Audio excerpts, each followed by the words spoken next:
ஆண்டவராக இயேசு கிறிஸ்துவின் நாமத்தினாலே மீண்டும் இந்த நேற்று வரை நிகழ்ச்சியில் உங்களை சந்திப்பதில் மிகுந்த சந்தோஷம். உலகம் முழுக்க நிறைய விஷயங்கள் பரபரப்பாக நடந்துக்கிட்டே இருக்குது. அவைகளில் நிறைய விஷயங்கள் பைபிளில் சொன்ன தீர்க்க தரிசனங்களும் நிறைவேறி கொண்டிருக்கிறது. அவைகளில் சிலவற்றை தான் நாம் இந்த நேற்று வரையில் பார்க்க போகிறோம். வாங்க நம்ம நிகழ்ச்சிக்கு போகலாம். முதலாவதாக நம்ம இந்த அப்டேட் தான் பார்ப்போம் எப்போவுமே.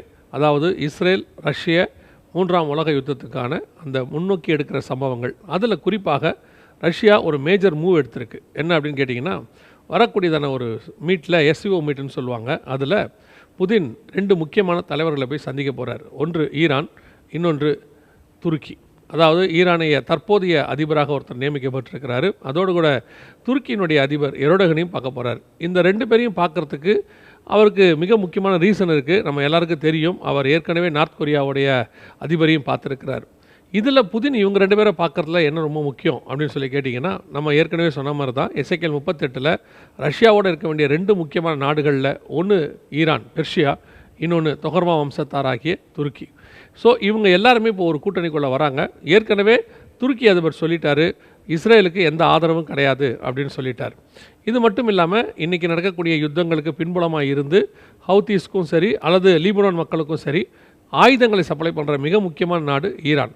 ஸோ இப்போ இவங்க எல்லாரையும் முன்னின்று நடத்தக்கூடியது யாருன்னு பார்த்தீங்கன்னா ரஷ்யா. தீர்க்க தரிசனம் நிறைவேறி கொண்டே வருகிறது கொஞ்சம் கொஞ்சமாக. இதில் இவர் மிக முக்கியமான ஒரு ஸ்டேட்மெண்ட்டை புதின் சொல்லியிருக்கிறாரு. அதான் என்ன அப்படின்னு கேட்டால், உக்ரைனுக்கு இஸ்ரேல் இராணுவ உதவிகள், அதாவது ஃப்ளைட் போன்ற உதவிகள், வார் ஃப்ளைட்லாம் செஞ்சாங்கன்னா அதுக்கான விளைவுகளை அவங்க சந்திக்கக்கூடும் அப்படின்னு சொல்லியிருக்கிறார். கொஞ்சம் கொஞ்சமாக ரஷ்யா இஸ்ரேல் எதிர்ப்பு உருவாகிட்டே இருக்குது. ஆரம்பம் வரும்போது உக்ரைன் பிரச்சனை ஆரம்பிக்கும் பொழுது இஸ்ரேல் இதில் தலையிடவே இல்லைன்னு சொன்னாங்க. ஆனால் இன்றைக்கி இஸ்ரேலோட ஆயுதங்கள் அங்கே இருக்குன்னு புதின் சொல்கிறார். ஸோ இப்போ மிக வேகமாக இந்த எசேக்கியேல் 38, 39 இதற்கான காரண காரியங்கள் நடக்க ஆரம்பிச்சிருக்கு. நிச்சயம் வேதத்தில் சொன்ன இந்த தீர்க்க தரிசனம் நடக்கும். வருகிற நாட்களிலே ரஷ்ய கூட்டணிக்கும் இஸ்ரேல், அதாவது UK, US, இஸ்ரேல் கூட்டணிகளுக்குமான 3ஆம் உலக யுத்தத்தினுடைய மிக முக்கியமான காரியங்கள் நடைபெற தொடங்கும். அந்த அப்டேட்டையும் உங்கள்கிட்ட கொண்டு வரோம். நாம் அடுத்த காரியத்தை பார்க்க போகிறோம். இந்த 3ஆம் உலக யுத்தத்தினுடைய அப்டேட்டாக இன்னொரு மிக முக்கியமான விஷயம் இஸ்ரேல் சைட்லேருந்து. இந்த இஸ்ரேல் இப்பொழுது முழுவதுமாக லெபனானுக்குள்ளே நுழையுது. ஏற்கனவே அவங்க காசாவை தாண்டி அதுக்கப்புறம் ராஃபாக்குள்ளே போய் இப்போ அவங்க லெபனானுக்குள்ளே நுழையிறாங்க. இந்த லெபனான் முழுவதுமாக இன்வெர்ட், அதாவது முழுவதுமாக இஸ்ரேல் ஆக்கிரமிக்க போகிறது அப்படின்னு அனௌன்ஸ் பண்ணியிருக்கிறாங்க. இது மட்டும் இல்லை, ஏறக்குறைய 12-16 நாடுகள், 12லேருந்து ஒரு 16 நாடுகள் அங்கே இருக்கிற தங்களுடைய சிட்டிசன்ஸ் எல்லாரையும் வர சொல்லிட்டாங்க. அமெரிக்காவாக இருக்கட்டும், பல நாடுகளில் உள்ளவங்க வந்துருங்க அப்படின்ட்டாங்க. ஏன்னா அங்கே ஃபுல் ஃப்ளெட்ஜ் வார் ஆரம்பிக்க போகுதுன்னு சொல்கிறாங்க.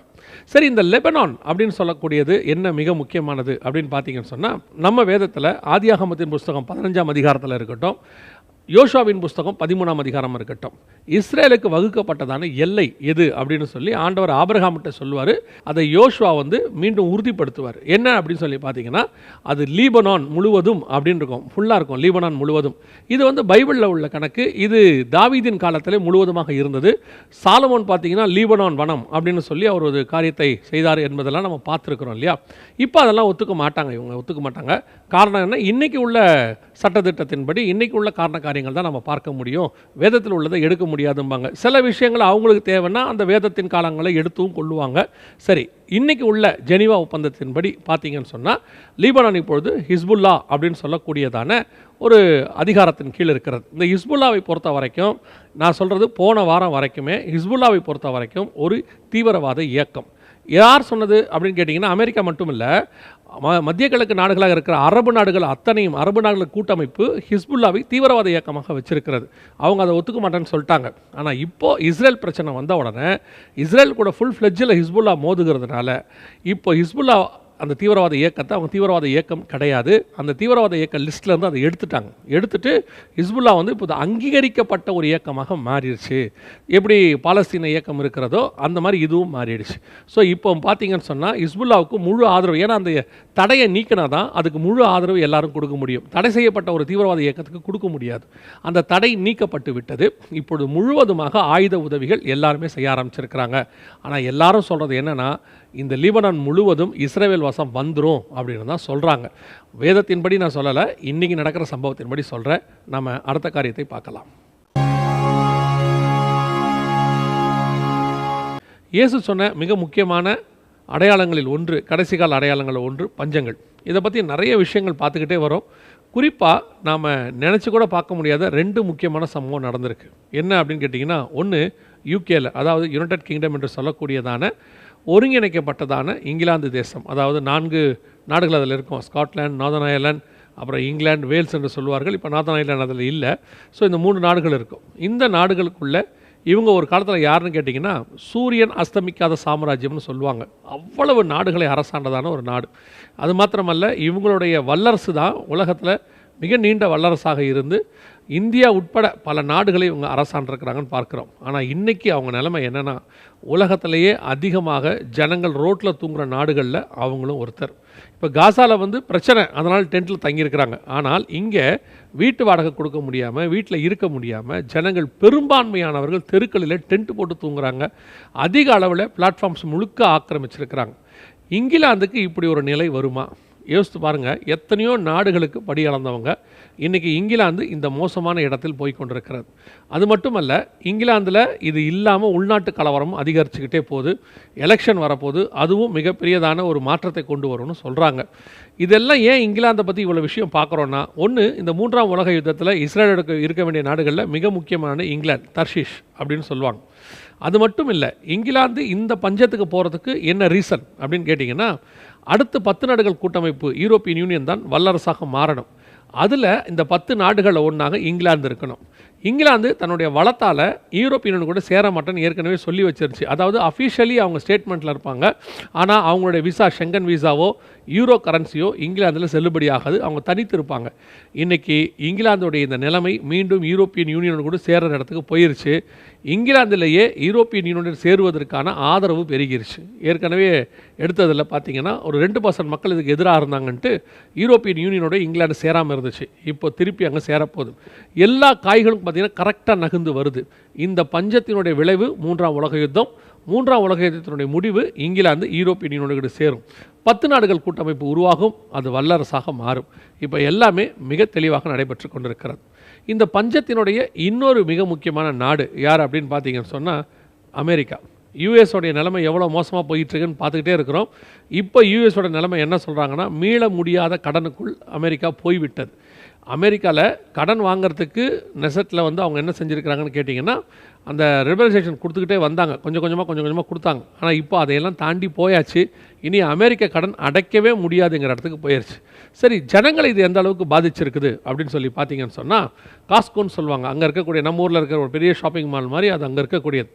அதில் ஜனங்கள் உள்ளே புகுந்து எல்லாத்தையும் திருடி கொண்டு முழுவதும் இப்போ இந்த ஷாப் லிஃப்டிங் மட்டுமே குறிப்பிட்ட சில நாட்களில் 38,000 கேஸுக்கு மேலே புக் ஆகிருக்குதான். அந்த அளவுக்கு ஷாப் லிஃப்டிங், அதாவது கடையில் ஜனங்கள் உள்ளே புகுந்து எடுக்க தொடங்கிட்டாங்க. ஏன்னா ஜனங்கிட்ட காசு இல்லை. அந்த அளவுக்கு ஒரு காலத்தில் இங்கிலாந்துக்குள்ளே இது நடந்துச்சு. ஆனால் அமெரிக்காவில் ரொம்ப டீசெண்டாக இருப்பாங்க. இப்போ ஷாப் லிஃப்டிங் ரொம்ப அதிகமாகிருச்சு. இது ஒரு வகையில் பஞ்சம், ஜனத்துக்கு விரோதமாய் ஜனத்தினுடைய மிக முக்கியமான காரியத்திற்குள்ளாக போய் கொண்டிருக்கிறது. பஞ்சம் வல்லரசுகளையே தாக்க தொடங்கிடுச்சுன்னா அடுத்த இருக்கிற நாடுகளுடைய நிலைமைகளை யோசித்து பாருங்கள். பெரும்பான்மையான நாடுகள் இப்பொழுது பஞ்சத்தினுடைய உச்சத்துக்கு போய்கொண்டே இருக்கிறது. மிகப்பெரிய பஞ்சத்தில் பாகிஸ்தான் போயிட்டுருக்கு. பொருளாதார நெருக்கடி அந்த அளவுக்கு பாகிஸ்தான் போயிட்டுருக்கு. ஸோ வேர்ல்டு வைட் பஞ்சம் ஒரு பக்கம், உணவு பஞ்சம் ஒரு பக்கம் அதிகரித்து கொண்டே போகிறது. இது இன்னும் அதிகரிக்கத்தான் போகிறது. நாம் கடைசியாக மிக முக்கியமான ஒரு விஷயத்தை பார்த்துட்டு முடிக்க போகிறோம். என்ன அப்படின்னு கேட்டிங்கன்னா, இந்த ஏலியன் கதை ஒன்று எப்போவுமே வரும். நீங்கள்லாம் பார்த்துருப்பீங்க. ஏலியன் வருது, அங்கேருந்து வருது, இங்கேருந்து வருதுன்னு சொல்லிக்கிட்டே இருப்பாங்க. இந்த தடவை ஏலியன் கதை எங்கேருந்து வந்திருக்குன்னா, கனடாலேருந்து வந்திருக்குது. வித்தியாசமான லைட்டிங், அதாவது வானத்தில் அடையாளங்கள் தோன்றி அது ஏலியனாக தான் இருக்கும் அப்படின்னு சொல்லி சில நாட்களுக்கு முன்பாக கூட பிரதமர் கூட சொல்லியிருந்தார். கனடா பிரதமர் கூட ஏலியன் பற்றியெல்லாம் பேசியிருந்தார். இப்போது ஏலியன் வருவதாக சொல்லியிருக்கிறாங்க. அது ஏலியன் தான் அப்படின்னு கன்ஃபார்ம் பண்ணுற அளவுக்கு. ஏலியன்னா என்ன முதல்ல அப்படின்னு கேட்டிங்கன்னா, வேற்று கிரகம், அதாவது நம்ம கிரகத்துக்கு சம்மந்தம் இல்லாமல் வெளியேருந்து வரக்கூடிய ஃபாரின் பார்ட்டிகல்ஸ் எதாக இருந்தாலும் அது ஏலியன்னு சொல்லுவாங்க. வெளி கிரகத்திலேருந்து வரக்கூடியது, அதாவது நம்முடைய பூமத்திய ரேகைக்கு வெளியேருந்து வரக்கூடியது. இப்போது ஒரு எரிக்கல் வருதா கூட அதை கூட ஏலியன்னு சொல்ல வாய்ப்பு இருக்கிறது. ஏலியன்னா வெறும் உயிர் உள்ளது மட்டும் இல்லை, எல்லாத்துக்கும் சொல்லுவாங்க. ஆனால் ஏலியனுங்கிறது பர்டிகுலராக எதை நம்ம யூஸ் பண்ணுறோம் அப்படின்னு கேட்டிங்கன்னா, வேற்று கிரக வாசிகள் அப்படின்னு சொல்லுவாங்க. அங்கேருந்து பூமியை பிடிக்க போகிறாங்க. இதெல்லாம் ஒரு கதையாக உருவாக்கப்பட்டு கொண்டே இருக்கிறது. ஜனங்களை நம்ப வைக்கப்பட்டு கொண்டே இருக்கிறது. இந்த கதையை இப்படி உருவாக்குறதுக்கு என்ன காரணம் அப்படின்னு கேட்டிங்கன்னு சொன்னால், இது கிறிஸ்துக்கு எதிராக, கிறிஸ்தவத்துக்கு எதிராக ஒரு காலத்தில் தேவனும் அவருடைய ஜனங்களும் வந்து பூமியை பிடிக்க போகிறாங்க. ஆயிடவச அரசாட்சி நடக்கும் இல்லையா? அதுக்கு முன்னாடி நடக்க வேண்டிய அர்மேகதான் யுத்தம். அதற்கு இப்போவே ஜனங்களை ஆயத்தப்படுத்துகிற வேலை தொடங்குது. நான் இதை கொஞ்சம் ரிவர்ஸாக பார்க்குறேன். ஏன் ஜனங்களை இவ்வளோ அதிகமாக இப்போது இந்த யூஎஃப்ஓ அன்டிஃபைன்டு ஃப்ளையிங் ஆப்ஜெக்ட் அப்படின்னு சொல்லுவாங்க, ஏன் இவ்வளோ அதிகமாக இப்போ சொல்லப்படுதுன்னா, வருகிற காலம் நெருங்கி விட்டது, ஆண்டவர் வருக போகிறார். பகிரங்க வருகைக்கே இவங்கெல்லாம் இவ்வளோ ஆயத்தப்படுவாங்கன்னா, அதுக்கு முன்னாடி இருக்கிற சபை எடுத்துக்கொள்ளப்படுதலுக்கு நாம் எவ்வளோ ஆயத்தப்படணும்னு பாருங்கள். ஆண்டவர் வருகிற காலம் மிக சமீபம், நெருங்கி விட்டது. நம்முடைய தலைமுறை அதுக்கான மிக முக்கியமான தலைமுறையாக இருக்கிறது. ஆயத்தப்படுவோம், ஒரு கூட்டத்தை ஆயத்தப்படுத்துவோம். கர்த்தருடைய வருகை தாமதிக்குமானால் மீண்டும் இன்னொரு நேற்று வரை நிகழ்ச்சியில் உங்களை சந்திக்கிறோம். God bless you.